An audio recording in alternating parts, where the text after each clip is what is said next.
Hi hello guys, welcome back to my channel. ಎಲ್ಲರೂ ಹೇಗಿದ್ದೀರಾ? ಎಲ್ಲರೂ ಚೆನ್ನಾಗಿದ್ದೀರಾ ಅನ್ಕೋತೀನಿ. ನಾನು ಕೂಡ ತುಂಬಾ ಚೆನ್ನಾಗಿದ್ದೀನಿ. ನಾನಿವತ್ತು ಈ ವಿಡಿಯೋದಲ್ಲಿ ನಿಮಗೆ 2 ಡೇಸ್ ವ್ಲಾಗ್ನ ಒಟ್ಟಿಗೆ ಶೇರ್ ಮಾಡ್ತಾಯಿದ್ದೀನಿ. ಬಿಕಾಸ್ ಸ್ವಲ್ಪ ಕೆಲಸಗಳು ಅದು ಇದು ಜಾಸ್ತಿ ಮಾಡೋದ್ರಿಂದ ನನಗೂ ಸ್ವಲ್ಪ ಸುಸ್ತೆಲ್ಲ ಆಗುತ್ತೆ ಇವಾಗ. ಹಂಗಾಗಿ ಸ್ವಲ್ಪನೇ ಶೂಟ್ ಮಾಡಲಿಕ್ಕೆ ಟ್ರೈ ಮಾಡ್ಕೊತಿದ್ದೀನಿ ವೀಡಿಯೋಸ್ಗಳನ್ನ. ಇಲ್ಲಿ ನಾನು ಸ್ವಲ್ಪ ಎಲ್ಲ ಬ್ಲ್ಯಾಂಕೆಟ್ಗಳ ಮತ್ತು ಬೆಡ್ ಸ್ಪ್ರೆಡ್ಗಳೆಲ್ಲ ಸ್ವಲ್ಪ ಮೆಸ್ಸಿ ಆಗಿತ್ತು. ಹಂಗಾಗಿ ಅದನ್ನ ಕ್ಲೀನ್ ಮಾಡೋಣ ಅಂತೇಳ್ಬಿಟ್ಟು ಈ ಬೀರನ್ನು ಸ್ವಲ್ಪ ಕ್ಲೀನ್ ಮಾಡ್ತಾಯಿದ್ದೆ. ನಿಮ್ಗೆ ಗೊತ್ತು, ನಾನು ಯಾವಾಗಲೂ ಹೇಳ್ತೀನಿ ಇದು ಹಳೆ ಕ್ವಾರ್ಟರ್ ಅಂತ ಹೇಳ್ಬಿಟ್ಟು. ಏನು ಎಷ್ಟೇ ಕ್ಲೀನ್ ಮಾಡಿದ್ರೂ ಬೇಗ ಧೂಳು ಹಿಡಿಯುತ್ತೆ. ಹಾಗಾಗಿ ನಾನು ಅವಾಗವಾಗ ಕ್ಲೀನ್ ಮಾಡ್ಕೊತಾನೆ ಇರ್ತೀನಿ. ಇವಾಗ ಪಾಪ ನಾನು ಇಬ್ಬರೇ ಇರೋದ್ರಿಂದ ಏನು ಕೆಲಸ ಇರೋಲ್ಲ. ಕರೆಕ್ಟ್ ಟೈಮಿಗೆ ಅಡುಗೆ ತಿಂಡಿ ಮಾಡಬೇಕು ಅಂತ ಇರೋಲ್ಲ. ಬೆಳಗ್ಗೆ ಮಾಡಿದ್ರೇ ಉಳ್ಕೊಂಡಿರುತ್ತೆ ಒಂದೊಂದು ಸಲ. ಅದನ್ನೇ ಮ್ಯಾನೇಜ್ ಮಾಡಿಕೊಂಡ್ರೆ ಮಧ್ಯಾಹ್ನಕ್ಕೂ ಆಗೋಗುತ್ತೆ. ಜಾಸ್ತಿ ಆಲ್ಮೋಸ್ಟ್ ಅಲ್ಲೂ ಕ್ಲೀನಿಂಗಲ್ಲೇ ಸ್ವಲ್ಪ ಇರ್ತೀನಿ. ಇಲ್ಲಿ ಸ್ವಲ್ಪ ಬೆಡ್ ಸ್ಪ್ರೆಡ್ಗಳೆಲ್ಲ ಮೆಸ್ಸಿ ಆಗಿತ್ತು. ಹಂಗಾಗಿ ಬೆಡ್ ಸ್ಪ್ರೆಡ್ಗಳನ್ನೆಲ್ಲನೂ ಸ್ವಲ್ಪ ಕ್ಲೀನ್ ಮಾಡ್ಕೊತಾ ಇದ್ದೆ. ಈ ಸಮ್ಮರಲ್ಲಿ ಅಷ್ಟು ಬೇಗ ಕೆಲಸ ಮಾಡ್ಕೊಳ್ಳೋಕ್ಕೂ ಆಗಲ್ಲ. ಕೆಲಸ ಮಾಡಿದ್ರೆ ಬೇಗನೆ ಸುಸ್ತಾಗಿ ಹೋಗುತ್ತೆ. ಗೊತ್ತಿರುತ್ತೆ ನಿಮಗೆ ರಾಜಸ್ಥಾನದ ಬಿಸಿಲು ಹೇಗಿರುತ್ತೆ ಅಂತ ಹೇಳ್ಬಿಟ್ಟು. ತುಂಬಾ ಹೆವಿ ಬಿಸಿಲು. ಇಲ್ಲಿ ಒಂದೊಂದ್ಸಲಿ 45-49 ಡಿಗ್ರಿ ಸೆಲ್ಸಿಯಸ್ವರೆಗೂ ಬಿಸಿಲು ಏನು ತಾಪ ಒಂಥರ ಇರುತ್ತೆ. ಎಷ್ಟೇ ನೀರು ಕುಡಿದ್ರೂ, ನೀವು ಎಷ್ಟೇ ಬಾಡಿ ಹೈಡ್ರೇಟಿಂಗ್ ಆಗಿಟ್ರೂ ಬೇಗ ಟಯರ್ಡ್ ಫೀಲ್ ಆಗುತ್ತೆ. ಆಮೇಲೆ ನಾನು ಸ್ವಲ್ಪ ಬ್ಯಾಗೆಲ್ಲ ನಾನು ಅಂದರೆ ಹಾಸ್ಪಿಟಲ್ದು ಬ್ಯಾಗ್ ಇದೆ ಅಲ್ವಾ, ಆ ರಿಪೋರ್ಟ್ಸ್ನೆಲ್ಲ ಎತ್ತಿಡ್ತಿದ್ದೆ. ಅದಾದಮೇಲೆ ನೆಲ ಎಲ್ಲ ಸ್ವಲ್ಪ ಒರೆಸ್ಬೇಕಿತ್ತು. ಬೇಗನೆ ಒರೆಸ್ಬಿಡ್ತೀನಿ. ಎಸ್ಸಲ್ಲಿ ಒರೆಸಿದ್ರು ಅದು ಒಂದೇ ಕಿತಾಪತಿ. ಪದೇ ಓಡಾಡ್ತಾನೆ ಇರ್ತಾಳೆ. ಅದು ಹೆಜ್ಜೆ ಗುರುತುಗಳು ಹಂಗೆ ಇರುತ್ತೆ. ಹಂಗಾಗಿ ಬಿಸಿಲಲ್ವಾ ಬೇಗ ಒಣಗ್ತದೆ ಅಂತೇಳ್ಬಿಟ್ಟು ನಾನು 1-2 ಸಲ ಒರೆಸ್ತೀನಿ. ಕೂಲರ್ನು ಕೂಡ ಮಂಜು ರಿಪೇರಿ ಮಾಡಿ ಇಟ್ಟಿದ್ರು. ಬಟ್ 2 ಕೂಲರ್ ಇರೋದ್ರಿಂದ ಅದರ ಅವಶ್ಯಕತೆ ಏನಿಲ್ಲ. ಅದನ್ನು ಸ್ವಲ್ಪ ಎತ್ತಿಡಬೇಕು. ಅದೆಲ್ಲನೂ ಎತ್ತಿಡ್ತೀವಿ. ಮತ್ತು ಇಲ್ಲಿ ಮಂಜುದು ಯೂನಿಫಾರ್ಮ್ ಎಲ್ಲ ಸ್ವಲ್ಪ ಐರನ್ ಮಾಡಿ ಇಟ್ಬಿಡೋಣ. ವಾಶ್ ಮಾಡಿ ಇಟ್ಟೋಗಿದ್ರು ಅವರು. ಐರನ್ ಮಾಡಿಡೋಣ ಅಂತೇಳ್ಬಿಟ್ಟು ಐರನ್ ಮಾಡ್ತಾಯಿದ್ದೆ. ಶರ್ಟ್ ಹಾಕೋ ಸ್ವಲ್ಪ ಸ್ಲೀವ್ಸ್ ಹತ್ರ ಗಲೀಜಾಗಿತ್ತು. ಸ್ಲೀವ್ಸ್ ಹತ್ರ ಎಲ್ಲ ಸ್ವಲ್ಪ ಗಲೀಜಾಗಿತ್ತು. ಅದಕ್ಕೆ ಮತ್ತೆ ವಾಷಿಂಗ್ ಹಾಕ್ಬಿಡೋಣ ಅಂತೇಳ್ಬಿಟ್ಟು ಶರ್ಟ್ನ ಐರನ್ ಮಾಡಲಿಲ್ಲ. ಬರೀ ಜಸ್ಟ್ ಪ್ಯಾಂಟ್ ಮಾತ್ರ ಐರನ್ ಮಾಡಿದ್ದೆ. ಯೂನಿಫಾರ್ಮ್ ಅಲ್ವಾ, ಅವಾಗವಾಗ ಐರನ್ ಮಾಡ್ತಾನೆ ಇರ್ತಾರೆ ಅವರು. ನಾನು ಸ್ವಲ್ಪ ನೀರು ಹಾಕ್ಬಿಟ್ಟು ಐರನ್ ಮಾಡ್ತಾಯಿದ್ದೆ, ನೀಟಾಗಿ ಕೂರಲಿ ಅಂತ ಹೇಳ್ಬಿಟ್ಟು. ಆಮೇಲೆ ನನಗೆ ಇವಾಗ ಸ್ವಲ್ಪ ಸ್ವೀಟ್ಸ್ ಕ್ರೇವಿಂಗ್ಸ್ ಜಾಸ್ತಿ ಆಗ್ತೈತೆ. ಸ್ವಲ್ಪ ಸ್ವೀಟ್ಸ್ ತಿನ್ನಬೇಕು ಅನ್ಸುತ್ತೆ. ಇಲ್ಲ ಅಷ್ಟು ಚೆನ್ನಾಗಿರೋದು ಯಾವುದೂ ನನಗೆ ಇಷ್ಟ ಆಗೋ ಥರ ಸ್ವೀಟ್ಸ್ಗಳಿಲ್ಲ. ಸಿಕ್ಕಿದ್ರೂ ಮಾಮೂಲಿ ಏನು ಜಾಮೂನು, ಜಿಲೇಬಿ ಈ ಥರ ಸ್ವೀಟ್ ಸಿಗುತ್ತೆ. ನಂಗೆ ಅದು ಇಷ್ಟ ಆಗೋಲ್ಲ. ಅದಕ್ಕೆ ರವೆ ಉಂಡೆ ಕೂಡ ಮಾಡ್ಕೊಂಡಿದ್ದೆ. ಅದನ್ನು ಕೂಡ ಇಲ್ಲಿ ಆ್ಯಡ್ ಮಾಡಿದ್ದೀನಿ. ಮಾಮೂಲಿ ಗೊತ್ತಲ್ವ, ರವೆನ ಸ್ವಲ್ಪ ಹುರ್ಕೊಬಿಟ್ಟು ಅದಕ್ಕೆ ಏನು ಕೊಬ್ಬರಿ ತುರಿ ಮತ್ತು ಡ್ರೈ ಫ್ರೂಟ್ಸ್ ಆ್ಯಡ್ ಮಾಡಿಕೊಂಡು, ಏಲಕ್ಕಿ ಪುಡಿ ಮತ್ತು ಸ್ವಲ್ಪ ಹಾಲನ್ನ ಅದರ ಉಂಡೆ ಕಟ್ಟೋವಂಥ ಕನ್ಸಿಸ್ಟೆನ್ಸಿಗೆ ಮಾಡಿಕೊಂಡು ಉಂಡೆ ಕಟ್ಟಿದ್ರೆ ರವೆ ಉಂಡೆನೂ ಕೂಡ ಆರಾಮ್ಸೆ ರೆಡಿ ಆಗುತ್ತೆ. ಅದ್ವಿನ ಸ್ಕೂಲಿಂದ ಕರ್ಕೊಬರಕ್ಕೆ ಹೋಗಿದ್ದೆ. ಹಂಗಾಗಿ ಇಲ್ಲಿ ಏನು ಇವಾಗ ಸಮ್ಮರ್ ಸ್ಟಾರ್ಟ್ ಆದಾಗ ಇಲ್ಲಿ ಸ್ವಲ್ಪ ಮಲ್ಲಿಗೆ ಹೂವು ಸ್ಟಾರ್ಟ್ ಆಗುತ್ತೆ. ಅದಕ್ಕಿಂತ ಮುಂಚೆ ಮಲ್ಲಿಗೆ ಹೂವು ಸಿಗೋಲ್ಲ. ಮಲ್ಲಿಗೆ ಹೂವು ಸಿಕ್ಕಿತ್ತು. ಹಂಗಾಗಿ ಪೂಜೆ ಒಂಥರ ಖುಷಿಯಾಗಿ ಪೂಜೆ ಮಾಡಿದ್ದೆ.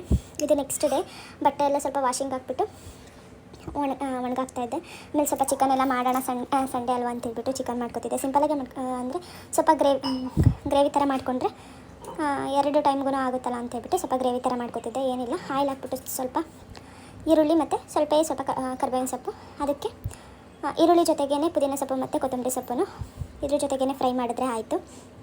ಆಯಿಲ್ ಜೊತೆಗೆ ಫ್ರೈ ಮಾಡಿದರೆ ಸ್ವಲ್ಪ ಟೇಸ್ಟ್ ಎಲ್ಲ ಚೆನ್ನಾಗಿರುತ್ತೆ ಅಂತ ಹೇಳ್ಬಿಟ್ಟು ಆಮೇಲೆ ಸ್ವಲ್ಪ ವಾಶ್ ಮಾಡಿ ಇಟ್ಕೊಂಡಿರೋಂಥ ಚಿಕನ್ ಆ್ಯಡ್ ಮಾಡ್ಕೊತಿದ್ದೀನಿ. ಇಲ್ಲಿ ಜಾಸ್ತಿ ನಾನು ಚಿಕನ್ ತೊಗೊಂಡಿಲ್ಲ, 1/2 ಕಿಲೋ ಅಷ್ಟೇ ಚಿಕನ್ ತೊಗೊಂಡಿರೋದು. ಇಲ್ಲಿ ನಮ್ಮ ಕಡೆ ಥರ ಏನು ಚಿಕನ್ ಸಿಗಲ್ಲ, ಸ್ಕಿನ್ಲೆಸ್ ಏನೇ ಸಿಗೋದು. ನಮ್ಮ ಕಡೆ ಇದೇ ಬಾಯ್ಲರ್ ಕೋಳಿ ಚಿಕನ್ನಲ್ಲಿ ಏನಾದರೂ ಗ್ರೇವಿ ಏನಾದರೂ ಮಾಡಿದರೆ ಎಷ್ಟು ಟೇಸ್ಟಿಯಾಗಿ ಬರುತ್ತೆ. ಇಲ್ಲಿ ನೀವು ಏನೇ ಮಸಾಲೆ ಹಾಕಿ ಮಾಡಿದ್ರೂ ನಮ್ಮ ಕಡೆ ಥರ ಟೇಸ್ಟ್ ಸಿಗೋಲ್ಲ.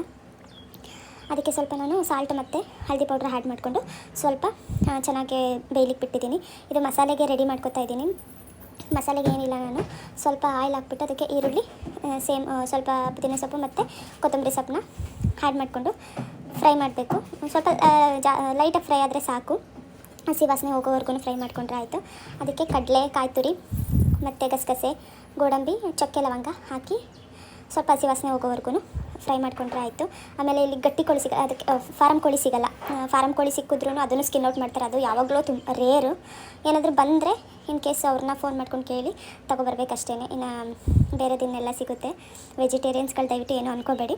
ತಿನ್ನೋದ್ರಿಂದ ನಾವು ಹೇಳ್ತಿದ್ದೀನಿ ಅಷ್ಟೇ. ಸ್ವಲ್ಪ ನೀರೆಲ್ಲ ಚೆನ್ನಾಗಿ ಬಿಟ್ಟ ಮೇಲೆ ಚಿಕನಲ್ಲಿ ಅದಕ್ಕೆ ಖಾರ ಪುಡಿ, ಧನಿಯಾ ಪುಡಿ, ಗರಂ ಮಸಾಲ ಆ್ಯಡ್ ಮಾಡಿಕೊಂಡು ನೀಟಾಗಿ ಬೇಯಿಸ್ಕೋಬೇಕು. ಸ್ವಲ್ಪ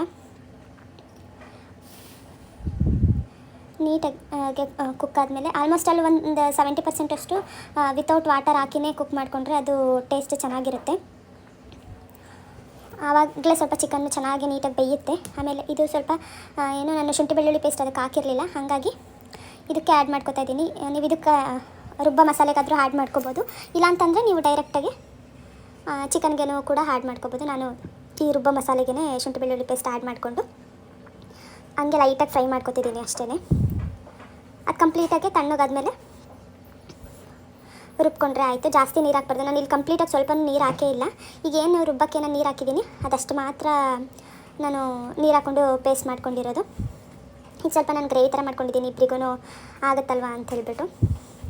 ಇದಿಷ್ಟೇ ನಾನು ನೀರು ಹಾಕಿರೋದು. ನಿಮಗೆ ಸಾಲ್ಟ್ ಎಷ್ಟು ಬೇಕು ಅಷ್ಟು ನೋಡ್ಬಿಟ್ಟು ಹಾಕ್ಕೊಂಡು ಟೇಸ್ಟಿಗೆ ಲಾಸ್ಟಿಗೆ ಒಂದ್ಸಲಿ ಮಸಾಲೆ ಹಾಕಾದ್ರಿ, ಒಂದ್ಸಲಿ ಕುದ್ಮೇಲೆ ಒಂದ್ಸಲಿ ನೋಡಿಕೊಂಡ್ರೆ ಆಯಿತು. ಈಗ ಚೆನ್ನಾಗೆ ಒಂದು 2-3 ಕುದಿ ಚೆನ್ನಾಗಿ ಕುದ್ದು ಆಯಿಲ್ ಸಪ್ರೇಟ್ ಆಗಬೇಕು. ಅಲ್ಲಿವರೆಗೂ ಚೆನ್ನಾಗಿ ಕುದಿಸ್ಬಿಟ್ಟು ಬಿಸಿ ಬಿಸಿ ಇದ್ದು ತಿನ್ನೋದಕ್ಕಿಂತ ಸ್ವಲ್ಪ ತಣ್ಣಕ್ಕಾಗ್ಬಿಟ್ರೆ ಇನ್ನೂ ಆಯಿಲ್ ನೀಟಾಗಿ ಸಪ್ರೇಟ್ ಆಗಿರುತ್ತೆ. ಅವಾಗ ಇನ್ನೂ ಟೇಸ್ಟು ತುಂಬ ಚೆನ್ನಾಗಿ ಬಂದಿರುತ್ತೆ. ನೋಡ್ತಿರ್ಬೋದು ಈ ಥರ ಲಾಸ್ಟಿಗೆ ರೆಡಿಯಾಗಿತ್ತು. ನಾನು ಅದ್ವಿನ ಮಧ್ಯಾಹ್ನ ಊಟ ಮುಗಿಸಿ ಕೂತಿದ್ವು. ಸ್ವಲ್ಪ ಜೋರು ಗಾಳಿ ಮಳೆ, ಇಲ್ಲಿ ಒಂದು 4 ಡೇಸಿಂದ ಕಂಟಿನ್ಯೂಸ್ ಗಾಳಿ ಮಳೆ ಬರ್ತಿತ್ತು. ಬರೋದು ಸ್ವಲ್ಪ ಹಾಗೇ ಹೋಗೋದು ಆ ಥರ ಇತ್ತು. ಅಂದರೆ ತುಂಬ ಗಾಳಿ ಜಾಸ್ತಿ ಮಳೆಗಿಂತ ಸೋನೆ ಥರ ಮಳೆ ಬಂದು ನಿಂತು ಬಿಡ್ತಿತ್ತು ಈವ್ನಿಂಗ್ ಟೈಮು. ಒಂದು ಕಡೆ ಖುಷಿ, ಒಂದು ಕಡೆ ಇಷ್ಟೊಂದು ಗಾಳಿ ಮಳೆ ಬರ್ತಾ ಇದೆಯಲ್ಲ ಅನ್ನೋದು ಒಂಥರ. ಸ್ವಲ್ಪ ಭೂಮಿ ತಣ್ಣಗೆ ಆಯಿತು ಅನ್ನೋ ಥರ ಚೆನ್ನಾಗಿ ಅನ್ನಿಸ್ತಿತ್ತು. ಎಲ್ಲ ಮಳೆಯೆಲ್ಲ ನಿಂತೋಗಾದ್ಮೇಲೆ ಅದ್ವಿನೂ ಸ್ವಲ್ಪ ಆಟ ಆಡ್ಕೊಂಡು ಬಂದಾದ್ಮೇಲೆ ಸ್ವಲ್ಪ ಹೋಮ್ವರ್ಕ್ ಎಲ್ಲ ಮಾಡಿಸೋಣ ಅಂತ ಹೇಳ್ಬಿಟ್ಟು ಅವಳನ್ನ ಕೂರಿಸ್ಕೊಂಡು ಹೋಮ್ವರ್ಕ್ ಮಾಡಿಸ್ತಾ ಇದ್ದೆ. ಅವಳಿಗೆ ಟೆಸ್ಟ್ ನಡೀತಿತ್ತು, ಹಂಗಾಗಿ ಅವಳಿಗೆ ಸ್ವಲ್ಪ ಕೂರಿಸಿ ಓದಿಸ್ಬೇಕು, ಇಲ್ಲ ಅಂತಂದರೆ ಅವಳು ಲೇಸಿ ಆಗಿಬಿಡ್ತಾಳೆ. ಹೋಮ್ವರ್ಕ್ ಎಲ್ಲ ಮುಗಿಸ್ಬಿಟ್ಟು ಇಲ್ಲೊಂದು ಪಾಪು ಇದ್ದಾನೆ, ಅವ್ರ ಮನೆಗೆ ಹೋಗ್ಬಿಟ್ಟು ಇಬ್ಬರೂ ಒಂದು ಸ್ವಲ್ಪ ಹೊತ್ತು ಆಟ ಆಡ್ಕೊಂಡು ಅವನ ಜೊತೆ ಮಾತಾಡಿಸ್ಕೊಂಡು ಬಂದ್ವಿ. ಇದಿಷ್ಟ ಆಗಿತ್ತು ನನ್ನ ವ್ಲಾಗ್. ಎಲ್ರಿಗೂ ಇಷ್ಟ ಆಗಿರುತ್ತೆ ಅನ್ಕೋತೀನಿ. Thank you for the watching. ಯಾರಿಗೂ ನನ್ನ ಚಾನಲ್ಗೆ ಸಬ್ಸ್ಕ್ರೈಬ್ ಮಾಡಿಲ್ಲ ದಯವಿಟ್ಟು ಸಬ್ಸ್ಕ್ರೈಬ್ ಮಾಡ್ಕೊಳ್ಳಿ, ಲೈಕ್ ಮಾಡಿ ಮತ್ತು ಶೇರ್ ಮಾಡಿ. ನಿಮ್ಮ ಅನಿಸಿಕೆನ ಕಮೆಂಟ್ ಮಾಡಿ.